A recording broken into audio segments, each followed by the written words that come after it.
Welcome. I'm John Marsh, Interim Minister of the Unitarian Society of New Haven. On behalf of this congregation, I welcome you to this online Sunday service. We are an inclusive faith community whose mission is to increase the sum total of love and justice in our world. We believe that diversity is something to be honored and celebrated, whether you are single, partnered, or in a family of any type, atheist or believer, whatever your spiritual tradition or lack of spiritual tradition, whatever your sexual identity, whether you eat a vegan diet or think that Noah's Ark was the first cruise ship with an exotic buffet, we welcome you to this service. May our time together be one of learning and celebration. As ever in this community, there are a few announcements to be made. Some of you really enjoy being able to have an online chat by typing in comments as you watch this service. Others prefer not to be a part of that chat. You can arrange your computer either way so that you can chat with others during the service by typing comments, or there's a button somewhere on your screen that will allow you to block that out and see only the service. During the sharing of joys and sorrows, we will invite people to participate online. And also after this service, there will be an online coffee hour.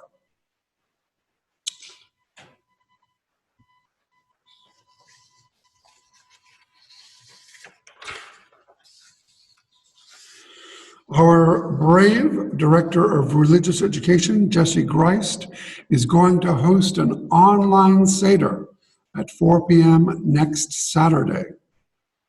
Also, right after the online coffee hour, there is going to be a book discussion led by Tisa Wagner on the Common Read book of this congregation, An Indigenous Peoples' History of the United States. It's going to be a Zoom meeting, and you can email Tisa Wagner if you have her email address. There might or might not be something posted on our webpage that could also direct you to that discussion. If you're determined, I'm sure you'll get there.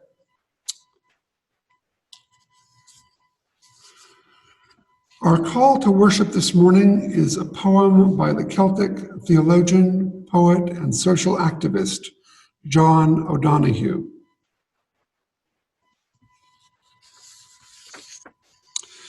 This is the time to be slow.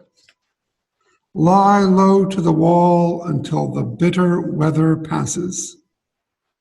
Try, as best you can, not to let the wire brush of doubt scrape from your heart all sense of yourself and your hesitant light.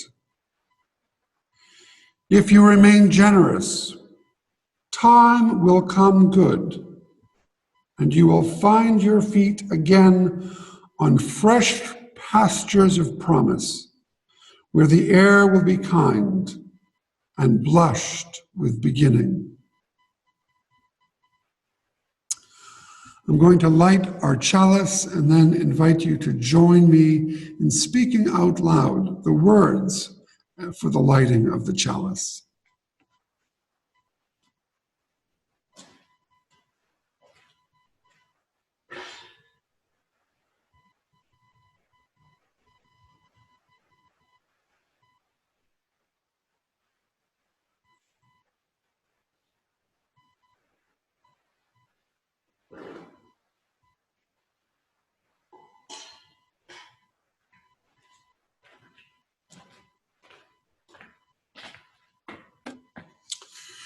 We are a people of memory and hope.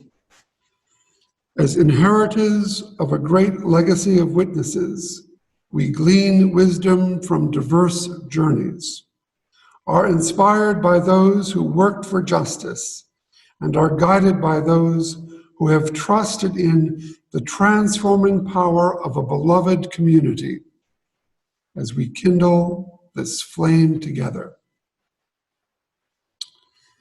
I now invite you to simply enjoy or to sing along with our opening song for the morning, I Wish I Knew How It Would Feel to Be Free.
All the things I can't do, though I wish.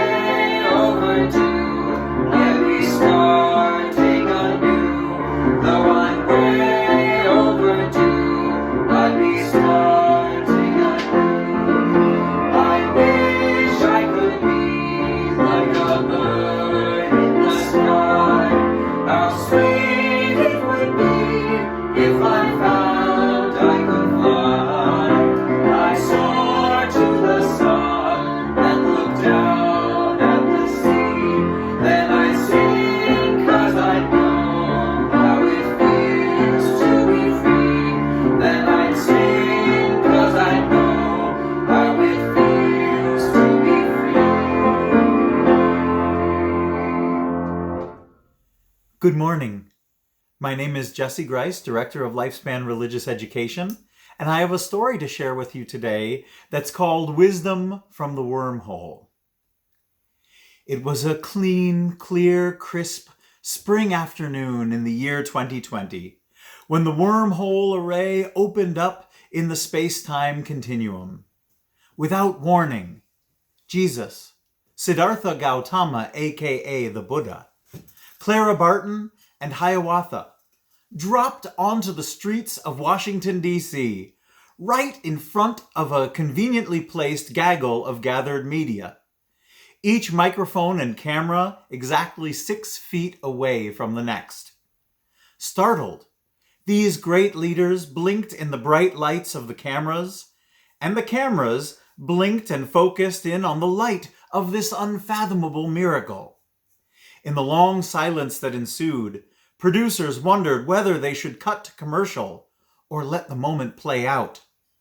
It was Siddhartha who first broke the silence. I do not know by what magic I have been transported here, but my friends, this is an opportunity. It is with great honor and great humility that I deliver to you the Dhammacakkappavattana Sutra. Let us begin with the 4 noble truths, the first of which is dukkha, or the acknowledgement of the nature of suffering in the world. Okay, thank you for that great insight, Mr. Buddha, interrupted one reporter. But I'm afraid you have exceeded your 280-character tweet limit. So we're going to have to cut you off there. Now, the public does want to know, who is your fashion designer? That robe is exquisite. The Buddha fell into a stunned silence, which was quickly filled by Jesus. Stepping up to the mount of Capitol Hill, he addressed the media. Blessed are the poor in spirit, for theirs is the kingdom of heaven. Blessed are the meek, for they shall inherit the earth. Ooh, I know this one, shouted a nearby lieutenant governor. I definitely have seen this meme. It's the one with that guy at the table eating dinner with his friends, and it says, you shall inherit the fish, or something like that. Anyway, I shared it with all of my followers. Jesus stopped and looked him in the eye and said, Sir, what you are about to do quickly. But before he could return to his speech, a reporter said, Nicely done, sir. Unfortunately, we do have to wrap up our broadcast soon, so could you just, text us the rest of it? We'll post it on our blog, I promise. Clara Barton stepped forward and wagged her finger at the reporters. I cannot understand why none of you are letting these great speakers finish their speeches. There is such wisdom in their words. I can only imagine that if you are cutting off Jesus and Buddha, you will barely listen to me, a woman who has only given her entire life to founding the Red Cross and fighting for a woman's right to vote. Why don't you just settle down and let us... But something stopped Ms. Barton. She realized that she couldn't see anyone's eyes. They were all blocked by cameras, recording and Facebook Living her.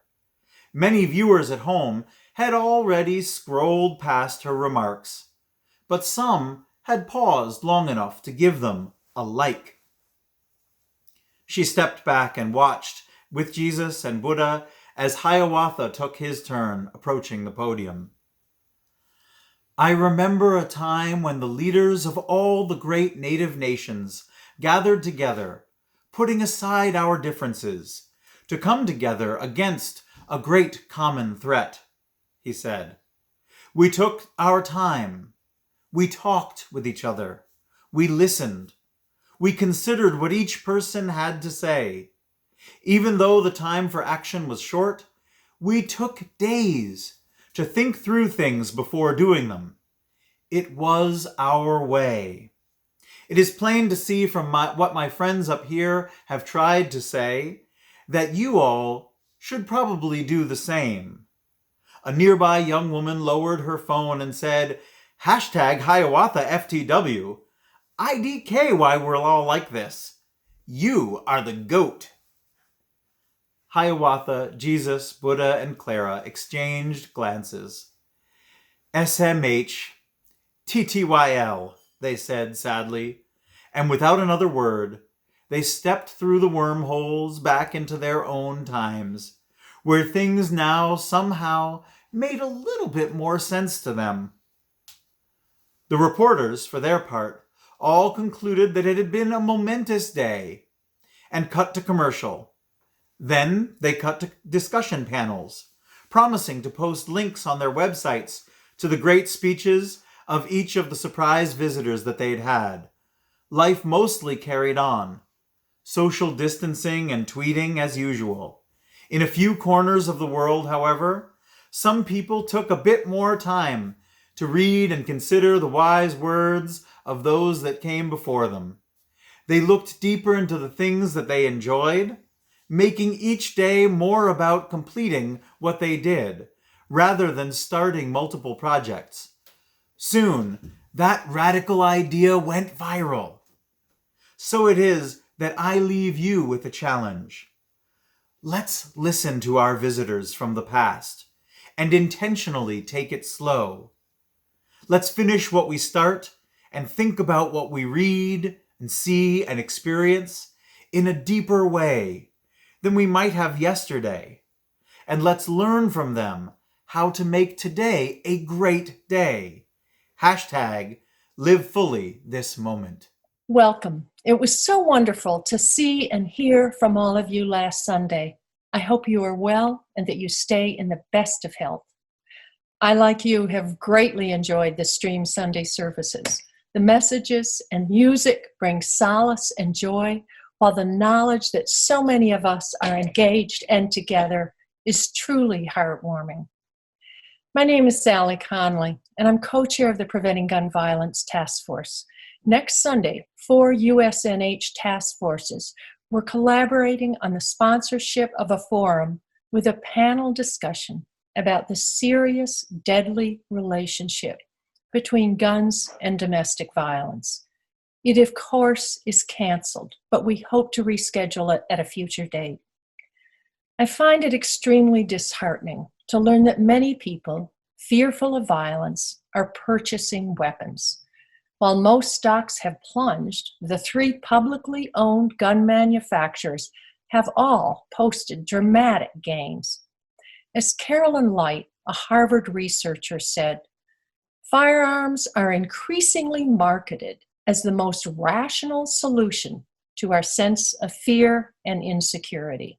She continues, and this epidemic seems like the perfect storm for convincing a whole variety of different consumers who may or may not have been gun consumers in the past to look at guns as a way to make themselves feel more secure. Fear and anxiety only exacerbate the problem. While we must limit our physical interactions, we can strengthen a sense of community and send messages of love and caring. Washing hands can become a meditation, a mantra. On the walks you are taking, consider chalking friendly messages or erecting signs of peace and support.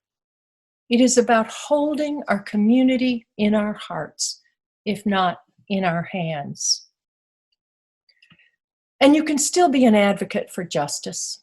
Governor Lamont has allowed gun stores to stay open during this crisis. We believe it is a grievous mistake. Please call or email his office and share your disagreement with his decision. The Connecticut legislature has interrupted its current session, but we anticipate that they will reconvene.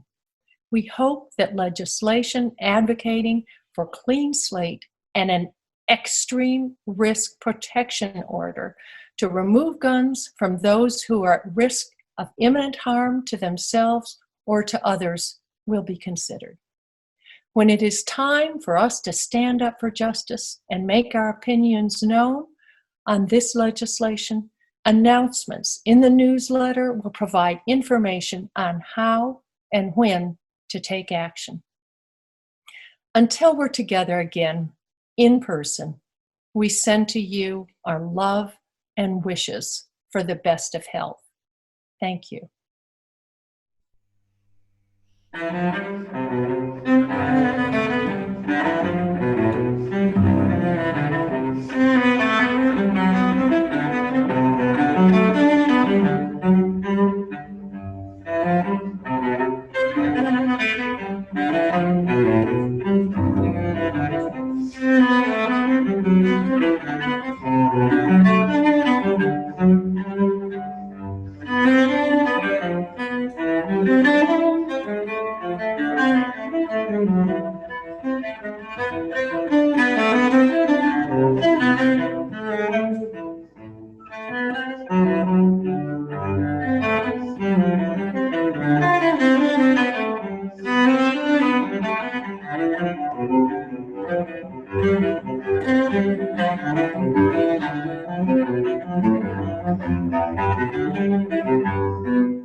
Joys and sorrows are inseparable. The poet Khalil Gibran has written, "The deeper that sorrow carves into your being, the more joy you can contain." They are inseparable. Together they come, and when one sits alone with you at your board, remember that the other is asleep upon your bed. Each week, we acknowledge joys and sorrows that sit with us in our congregation. John Watson and Susan Meredith share that their son's Nick's very beloved mother-in-law has been diagnosed with advanced lung cancer. Please keep her and the family in your thoughts. Shannon Chaiklin and Carrie Donlin note that it is with deep sorrow their grandmother has passed away, Alma Ruth Bukovitz, who lived in Bartlett, Tennessee. She died 2 years and almost 2 weeks after her daughter, their mother, passed away at the age of 89. No memorial services can happen at this time due to the pandemic. Sophie Twarkowski and Peter Schwartz share the joy of their grandson Noah's first birthday this week, a celebration to remember. Cindy Chelkun is delighted to share that her parents celebrated their 70th wedding anniversary on March 25th with milkshakes and flowers, thanks to the dedicated staff at their care facility in central Illinois. We send our healing and supportive thoughts to all persons who live in places not of their own choosing. Refugees in camps, those in prisons and hospitals, those who found themselves on the wrong side of any border that has been closed in the last 2 weeks. I invite you to share other joys and sorrows and concerns during the digital coffee hour that will follow this service. We won't all be able to talk at once. However, we will be able to type our messages into the chat room.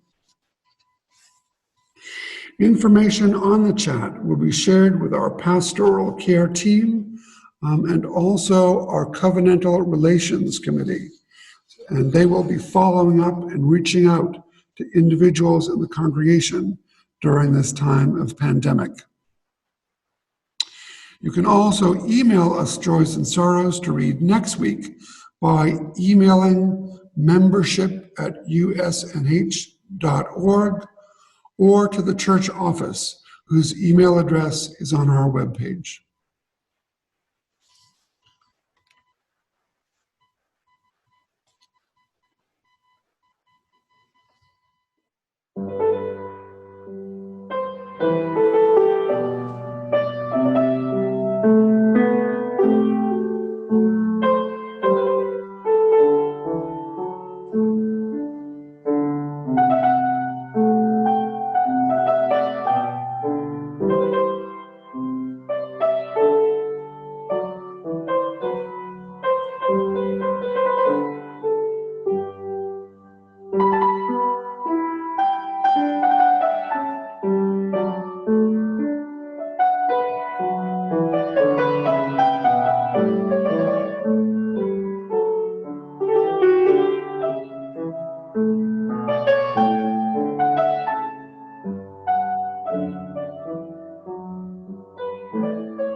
Our reading this morning comes from Walker Percy's novel, Lost in the Cosmos. Repeat. Do you read? Do you read? Are you in trouble? If you are in trouble, have you sought help? If you did help come? If it did you accept it? Are you out of trouble? What is the character of your consciousness? Do you have a self? Do you know who you are? Do you know what you are doing? Do you love? Do you know how to love? Are you loved? Do you hate? Do you read me? Do you read me? Come back. Repeat. Come back. Come back. Come back.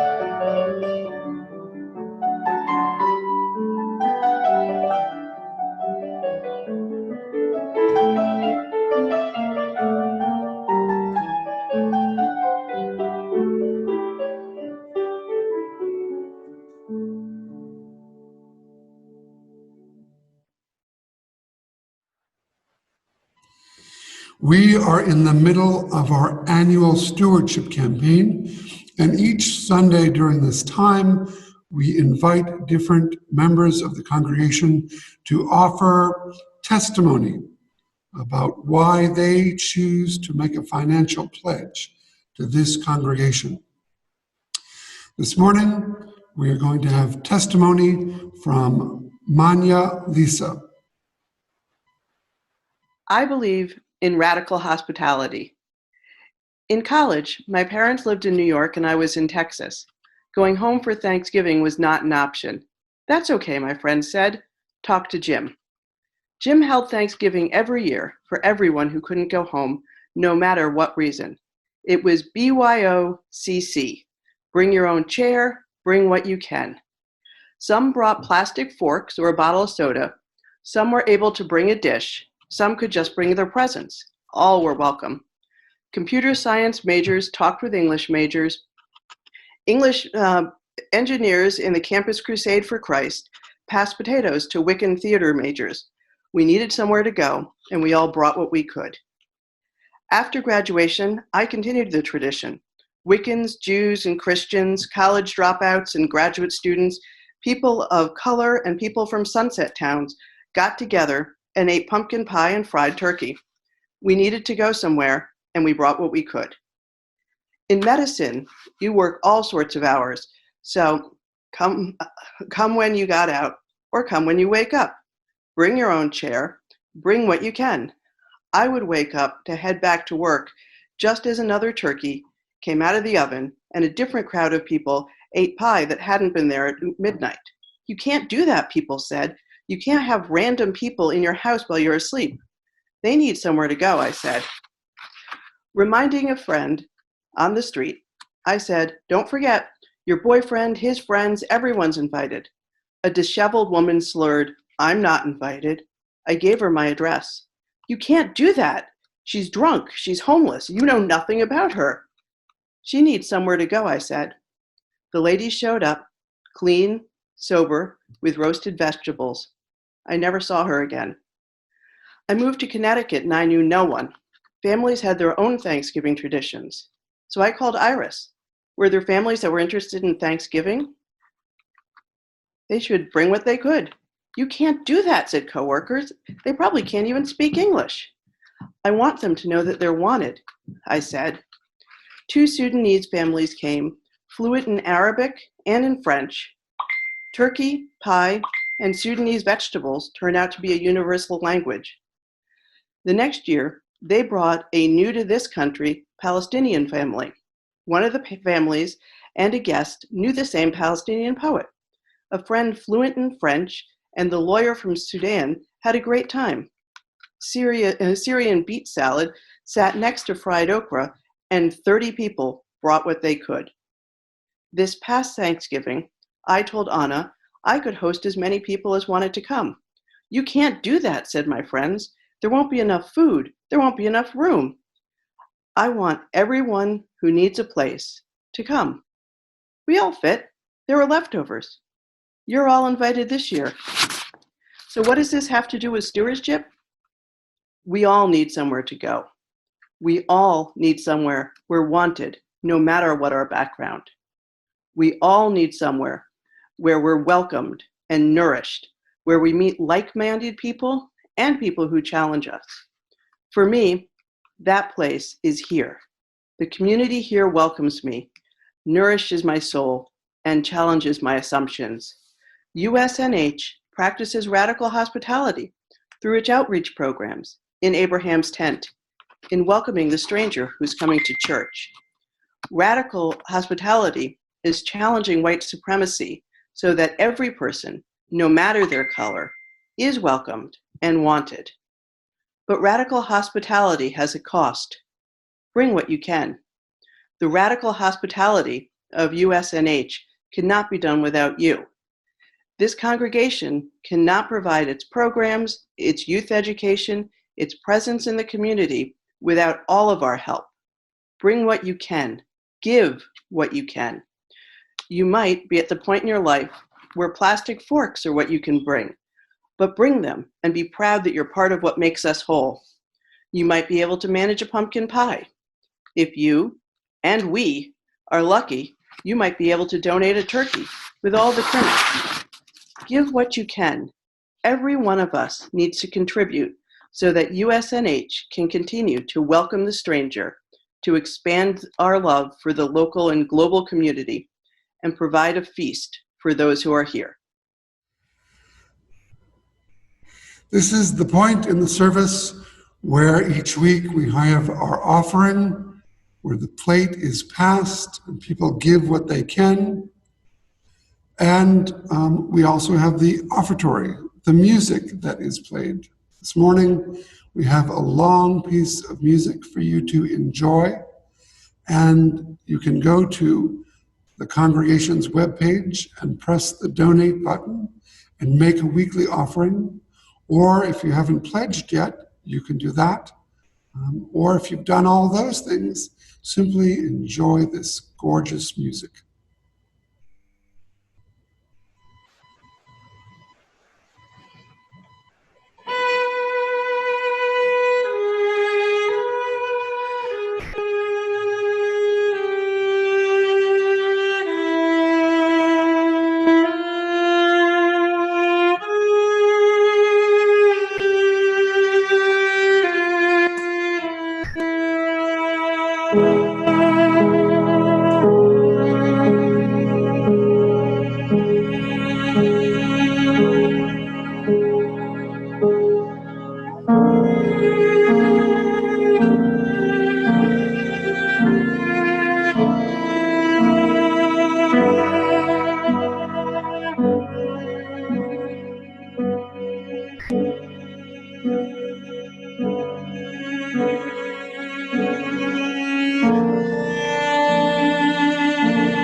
In our reading this morning, Walker Percy asks the question, do you read? It is the impression that this question is happening somewhere in outer space. Someone is sending a message, perhaps via radio signals. Are you receiving this message I am sending? Is it coming through the waves clear enough so that you can understand the message? And then it takes on a larger meaning. Do you have a self? Do you love? Do you hate? We are being called back to ourselves, to who we are, our history, our present, our future. One of my mentors, the Reverend John Firmakis, used to say, remember, the most important question in your life, what will you read next? He was a little bit facetious, but, and I would certainly expand that question to include, what are you going to watch or listen to next? Where are you going to get your information? Where are you going to get your news? Because whatever it is that you read or watch or hear, it's going to become a part of you. And you are going to be a part of that message. One thing influences the next. My grandson Daniel loves to play Beyblades. Some of the Beyblades are named after Greek and Roman gods. And from there, he and then we as a family started to get interested in the Percy Jackson books about how a group of contemporary teenagers interact with the ancient Roman and Greek gods, and not coincidentally, work to save the world for all humanity about twice a year. From there, we have taken up the stories of the Greek and Roman gods themselves, Jason and the Argonauts, the stories of the Iliad and the Odyssey. For me, one of the things that I am savoring, if you will, during this time of containment is that I do get to do more reading and take in, for better or worse, more news.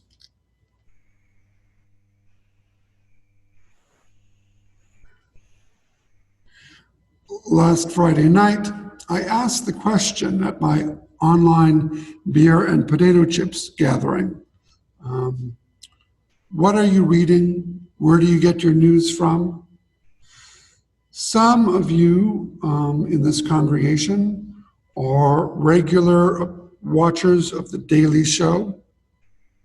Rachel Maddow's program was mentioned. Nancy Pelosi's Facebook page. I didn't know she had a Facebook page.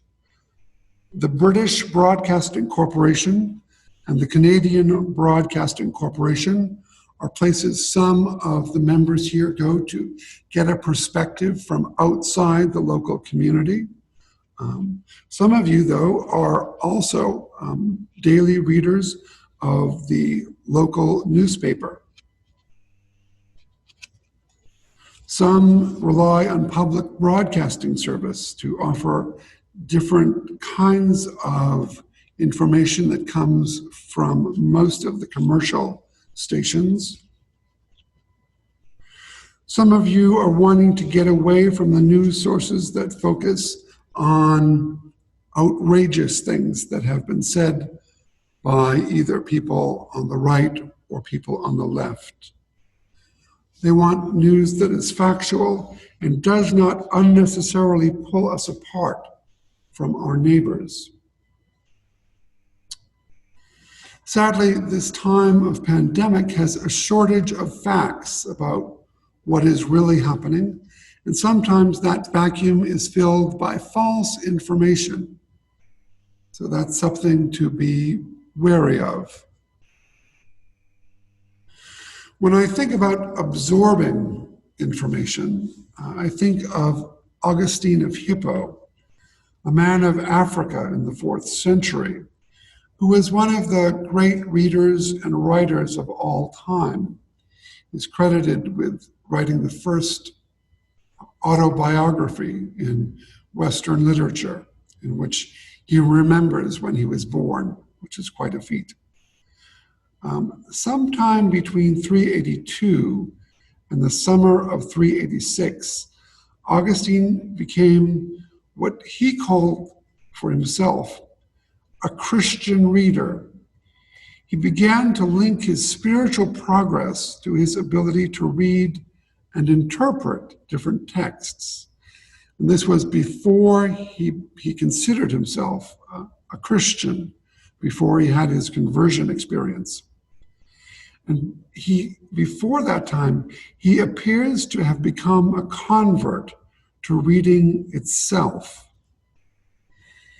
It was still early in the time of the broadly published written word, and Augustine was a grown man before he saw anyone reading silently to themselves.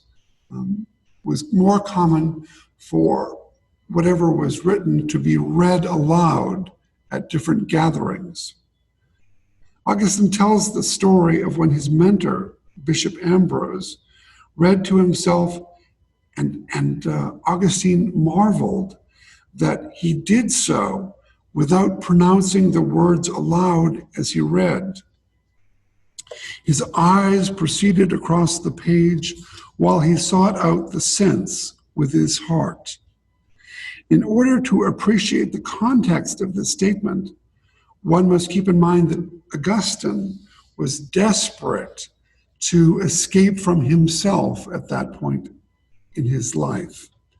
And viewing the bishop even at a distance, he saw something that he had never seen before: the silent decoding of written signs as a means of withdrawing from the world and focusing attention on one's inner life.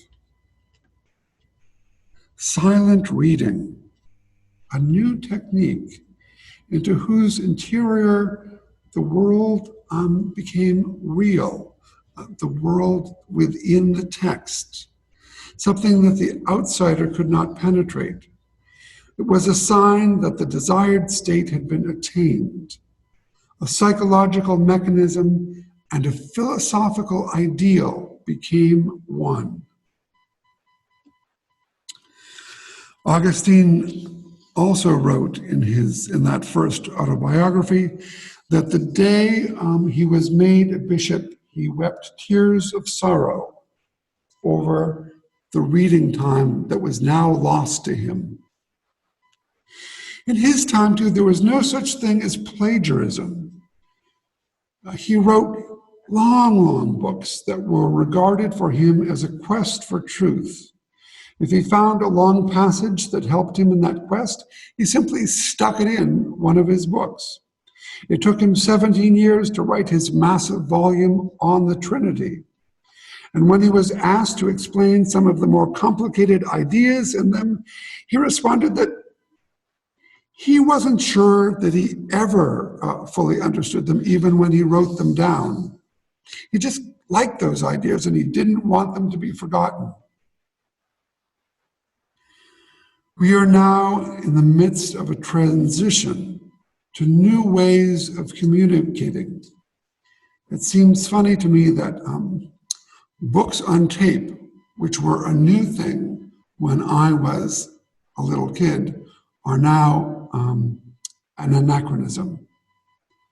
Today, I subscribe to Amazon Audio, where I am able to sample 5 to 10 minutes of a book before making my selection, which is then digitally loaded onto my phone so I can play it in the car or when I am working out. Some say we are entering a post-literate society. Will the written word be completely done away with? I don't think so. The people who are predicting that are the same people who predicted that computers would create the paperless office. I don't see it happening in my lifetime. In fact, I can promise you that should I die during this contagion, there will still be a considerable number of papers waiting to be filed or thrown away in my office. But just as Augustine discovered some 1700 years ago, reading from different sources still has the capacity to lift us out of ourselves. It allows us to enter the mind and life experience of another person in a way unlike any other medium. It promotes a conversation between ourselves and the writer, and then a conversation within ourselves, and then, if you're ready to take that step, a conversation with other people who have read the book or skimmed it or may want to read it in the future. All of you are invited to that online discussion at 12 o'clock. Bill Moyers once said that the Word, and when Bill Moyers says the Word, he means the Word of God, or the Word that brings Buddhist enlightenment, or transcendental understanding, or self-knowledge, the Word that gives one the will to keep on doing whatever needs to be done. The Word is to be found neither in the text nor the reader, but in the relationship between where the two meet. May it ever be so.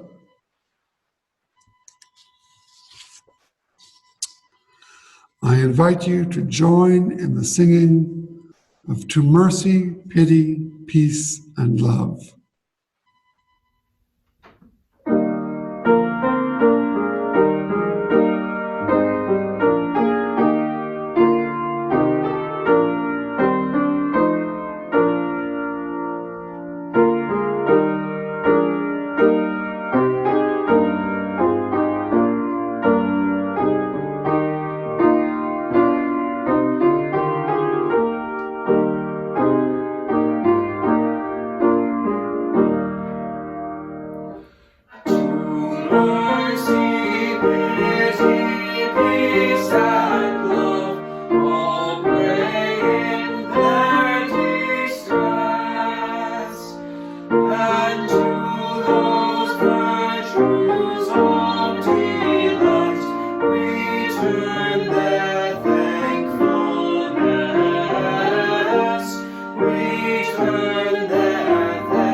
Please join me in the words for the extinguishing of our chalice.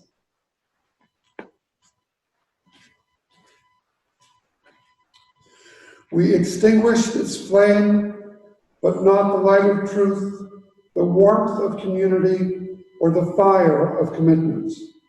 These we carry in our hearts until we are together again.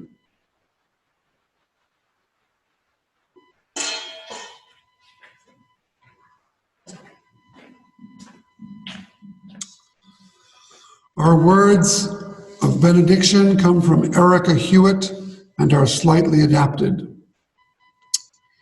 In these times, remember that the person whom you are careful to stay 10 feet away from in the grocery store is a person whose heart is sometimes tender, whose skin is sometimes thin, whose eyes sometimes fill with tears, whose laughter is a beautiful sound. It is a person who is seeking wholeness, just as you are doing the same. May your hearts remain open.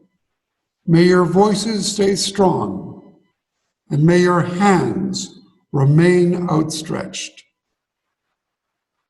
Stay in touch.